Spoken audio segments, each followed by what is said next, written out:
Against the Oranje England were far from brilliant. But, dare it be said ahead of the World Cup, there were definite and encouraging signs of hope in this victory against an admittedly poor Holland who did not even qualify for Russia. It was easy to see why. Jesse Lingard scored the goal, his first for his country, and England's first in 300 minutes of football, to enhance his chances and, although this was a low-key affair, manager Gareth Southgate will be pleased at the defensive shape of his team and the pace going forward. England had an intent and a purpose, even if they could not always execute it. They were steady and professional.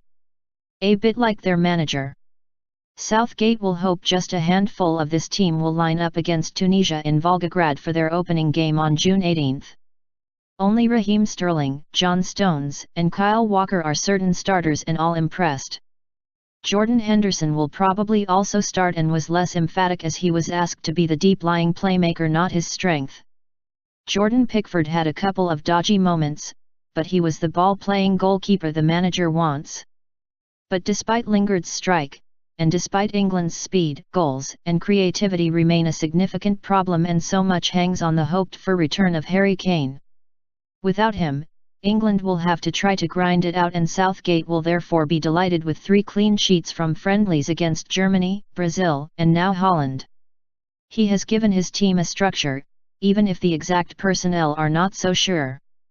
This was also England's first win against Holland since Euro '96, at their 8th attempt all friendlies, although this was certainly the weakest Dutch team they have faced in the intervening years. Even so, away wins in international football are not to be underestimated, and Southgate would have found many more answers than questions. And this was the first time England have beaten Holland on their home soil since 1969. It helps when a manager makes some bold calls and they do not backfire. Among those was the decision to play Walker on the right-hand side of a back three. He did well, but it is not the best use of the rapid defender, whose greatest asset is his ability to get up and down the pitch, even if it brought Kieran Trippier into the team. Southgate selected Alfie Mawson and James Tarkowski, 2 regular centre-halves, but did not give either any minutes. Neither replaced Joe Gomez after he limped off early with an apparent ankle injury, as Southgate turned to Harry Maguire, who also did well. Lingard's contribution also raises an interesting debate over whether Dele Alli is now first choice, while Sterling and Marcus Rashford, who should probably have had a second-half penalty, forged a rapid front 2 in a 3-5-2 formation. Gomez's injury, and an earlier delay as Danny Rose recovered from a painful fall, made the start of this encounter and much of the first half fractured, low-key and a bit dull. After the pop music and the light show, and a few moronic England fans chanting through the host's national anthem, chances were few and far between. Holland were captained by Liverpool's Virgil van Dijk, under their new coach Ronald Koeman, but despite a smattering of promising players such as Quincy Promes, it was a shame not to see Justin Kluivert, Patrick Kluivert's teenage son. They are a pale shadow of the vibrant, attacking, creative Dutch teams of the past, and had a lump of a centre-forward in Bas Dost. Even so, he had the best chance of the first period, with Pickford misjudging a corner, and Maguire not tracking him, only for the striker to head wastefully over. Dust then charged down a Pickford pass as he dallied, but the goalkeeper largely did well and calmly fed the ball back into England's midfield. England had just 1 shot on target in the first 45 minutes, a speculative effort from Alex Oxlade-Chamberlain, although their best opportunity fell to Henderson, who met a Trippier free kick, only to steer his header narrowly wide. There was far more positivity about England when the game resumed, as Rashford finally got the chance to run at goal before he was challenged by a combination of Matthijs de Ligt and goalkeeper Jeroen Zoet.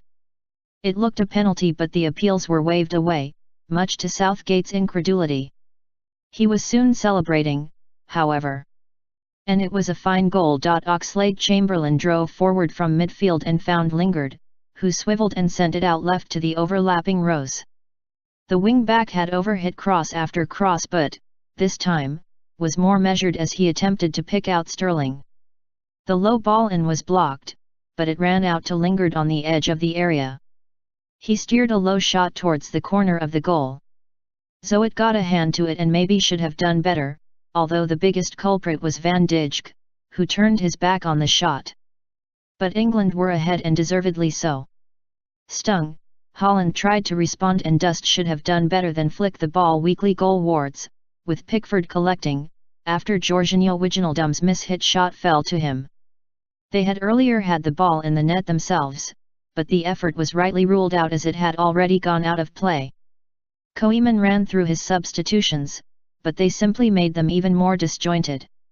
Most of the 5,200 England fans had left long before the end as they returned to the Amsterdam nightlife. They missed the final chance as Zoet beat away a powerful drive from Trippier.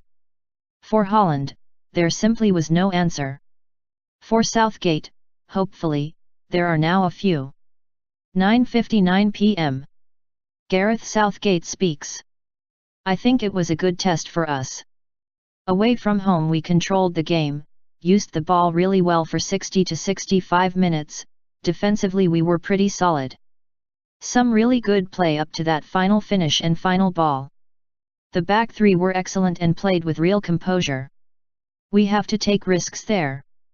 Control is partly system and partly personnel, the three defenders and goalkeeper all use the ball really well. Really pleased for Pickford and Lingard.